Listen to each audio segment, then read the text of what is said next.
ये धमकी देने के लिए कि हमने तुम लोगों का टेपिंग किया हुआ है। ये मौलिक अधिकार का उल्लंघन है। सुप्रीम कोर्ट ने पेगासस के संबंध में कमेटी भी बनाई थी। हम लोग इसके बारे में सारे देश भर में जो आंदोलन कर रहे हैं, उस आंदोलन में मेरा यानी अर्थात वामन मेश्राम का और विलास खरात का फोन टेपिंग का जो हमारे पास सबूत है, जो हमारे संगठन को तोड़फोड़ करने वाले जो लोग हैं, उन लोगों को आरएसएस बीजेपी के द्वारा दिया गया। क्योंकि कोई भी प्राइवेट आदमी किसी के टेलीफोन को टेप नहीं कर सकता, क्योंकि उसके लिए करोड़ों रुपए की जरूरत होती है, उसके लिए टेक्नोलॉजी की जरूरत होती है, और वो केवल भारत सरकार के पास इजराइल का पेगासस इंस्ट्रूमेंट है जो हजारों करोड़ कीमत का है। इससे यह साबित होता है कि उन्होंने तोड़फोड़ करने वाले लोगों की मदद करने के लिए दिया। इससे गद्दारों की मिलीभगत का भी पता चलता है। तोड़फोड़ करने वाले लोगों के आरएसएस बीजेपी के साथ मिलीभगत का भी पता चलता है। इससे यह बात सिद्ध होती है। जब हमने 6 अक्टूबर को महामोर्चा लेकर जाने का ऐलान किया, उसके बाद आरएसएस के हेडक्वार्टर को 150 कंपनी सिक्योरिटी फोर्स दिया गया, और इससे वो हमारे लोगों को डराना चाहते हैं। हम संविधान की रक्षा करने के लिए किसी भी तरह का त्याग और बलिदान करने के लिए तत्पर है, तैयार है, और इसके लिए हम लोग हर हालत में, हर स्थिति में मोर्चा लेकर जाएंगे। 150 कंपनियां उन्होंने लगाई, इस वजह से 1 लाख लोगों का मोर्चा हमने लेकर जाने का ऐलान किया था। इसलिए अब ये हम लोग 1.5 लाख लोगों का लेकर गए। वो डराने की कोशिश कर रहे हैं, हम लोग डरे नहीं। इस बात का सबूत देने के लिए 1,50,000 लोग लेकर गए।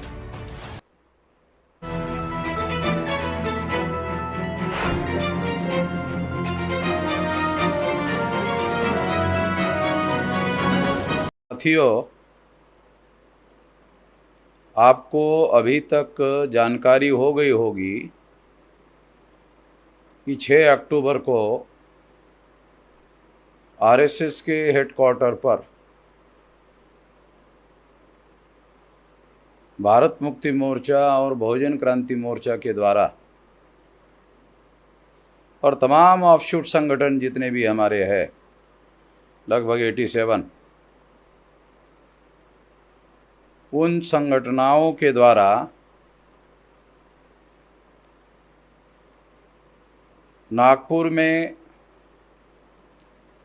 5 तारीख को रैली होगी और महारैली होगी, और रैली के बाद विशाल महामोर्चा आरएसएस के हेडक्वार्टर पर लेकर जाया जाएगा।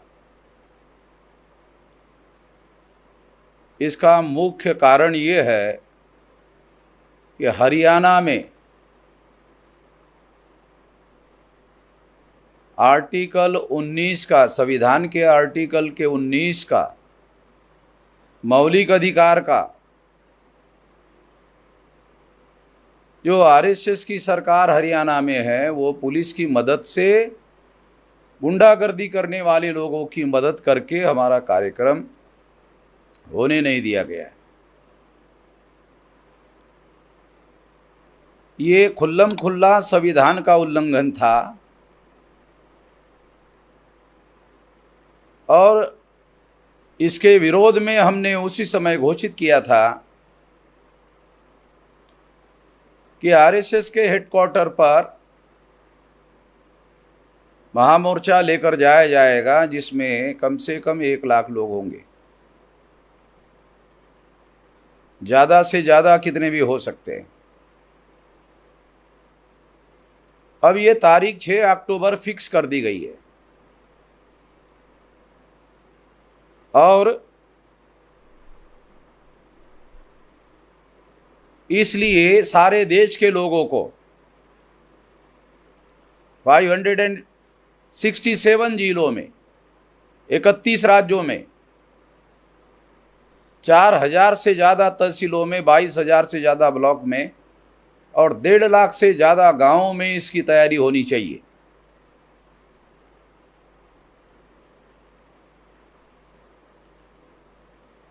और तमाम लोगों को सारे देश से नागपुर के विशाल रैली में और फिर उसके बाद महामोर्चा में जो आरएसएस के हेडक्वार्टर पर लेके जाया जाएगा, उसकी बड़े पैमाने पर तैयारी करनी होगी। हर यूनिट में तैयारी करनी होगी और सारे देश भर के लोगों को लाना होगा। इसके लिए मैं सभी लोगों को आह्वान करता हूं।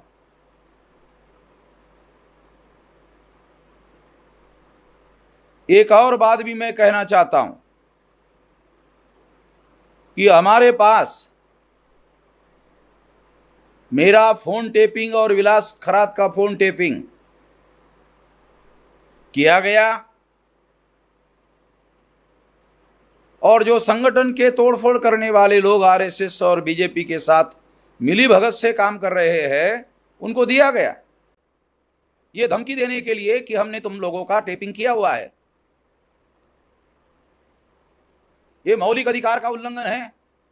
सुप्रीम कोर्ट ने पेगासस के संबंध में कमेटी भी बनाई थी। हम लोग इसके बारे में सारे देश भर में जो आंदोलन कर रहे हैं, उस आंदोलन में मेरा यानी अर्थात वामन मेश्राम का और विलास खरात का फोन टेपिंग का जो हमारे पास सबूत है, जो हमारे संगठन को तोड़फोड़ करने वाले जो लोग हैं, उन लोगों को आरएसएस बीजेपी के द्वारा दिया गया।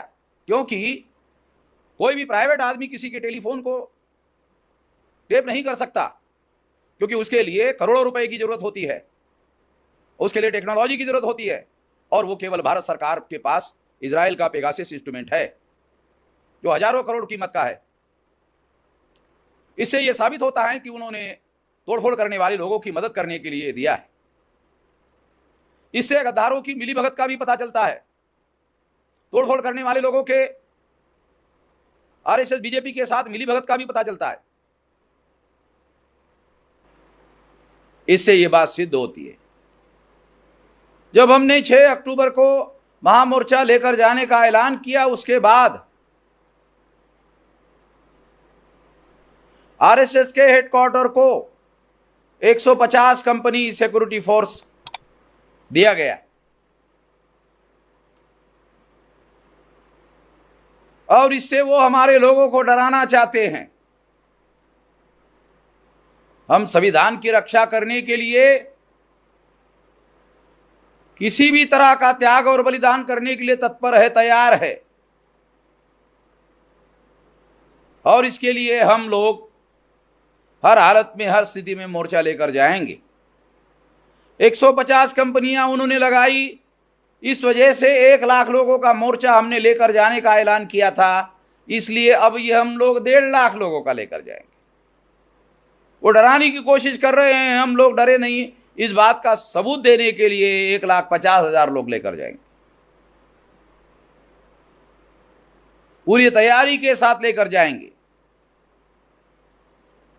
इस मौके पर मैं ये बात कहना चाहता हूं,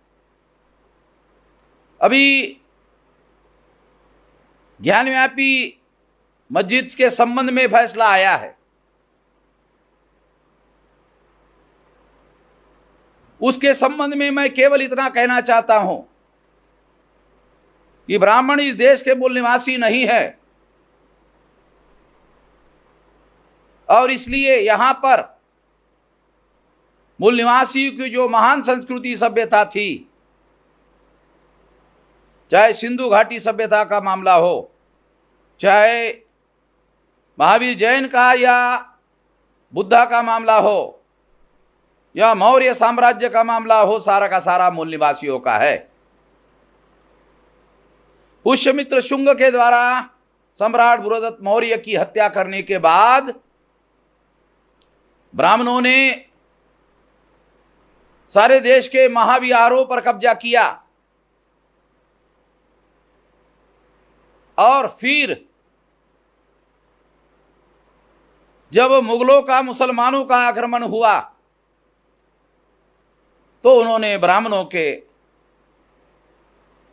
जो अतिक्रमित मंदिर है बौद्धों के मंदिरों पर, उस पर उन्होंने अतिक्रमण किया, तो मूल वास्तु ब्राह्मणों की नहीं है, मूल वास्तु बौद्धों की है।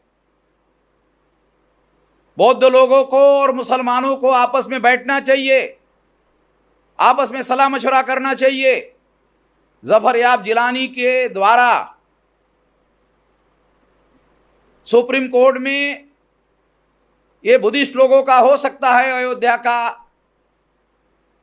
स्थल, तो जफर याब जिलानी को रोका गया सुप्रीम कोर्ट में। जो जुडिशरी का ये काम नहीं होना चाहिए था, मगर ऐसा किया गया। और उस समय अयोध्या के संबंध में जो पुरातात्विक प्रमाण हमारे पास उपलब्ध है, वो भी ये सिद्ध करते हैं कि वो भी साइट बुद्धा की थी, वो साइट बुद्धा की थी। 16 साल अयोध्या में बुद्धा ने वर्षावास किया, प्रवचन दिया। वो लगभग 3000 एकड़ जमीन में फैला हुआ मामला था। उसमें अभी भी बहुत सारे जमीन के नीचे स्थल है।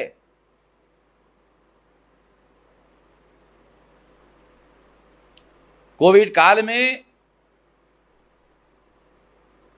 उसको खोदा गया समतल करने के लिए, और उसमें बहुत सारे सबूत मिले, मगर किसी को भी कोविड काल में वहां जाने की इजाजत नहीं थी। आरएसएस के मोहन भागवत ने कहा कि अवसर है, वो यही अवसर था उसको खोदने का और वहां के बुद्धिस्ट जो चीजें हैं उसको गायब करने का।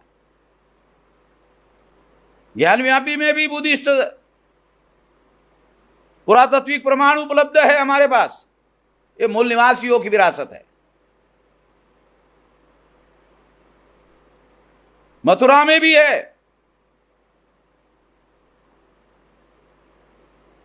तो ये मामला सुप्रीम कोर्ट में लेकर जाया जाएगा। ये मामला आंदोलन का भी आने वाले समय में जो बुद्धिस्ट लोग हैं वो उसको ऑल इंडिया में आंदोलन करेंगे। अगर करेंगे तो हम लोग उनका साथ सहयोग करेंगे। वामसेब के द्वारा, भारत मुक्ति मोर्चा के द्वारा, बहुजन क्रांति मोर्चा के द्वारा और हमारे तमाम ऑफशूट संगठनों के द्वारा हम लोग साथ सहयोग करेंगे और इस आंदोलन को राष्ट्रव्यापी आंदोलन बनाएंगे।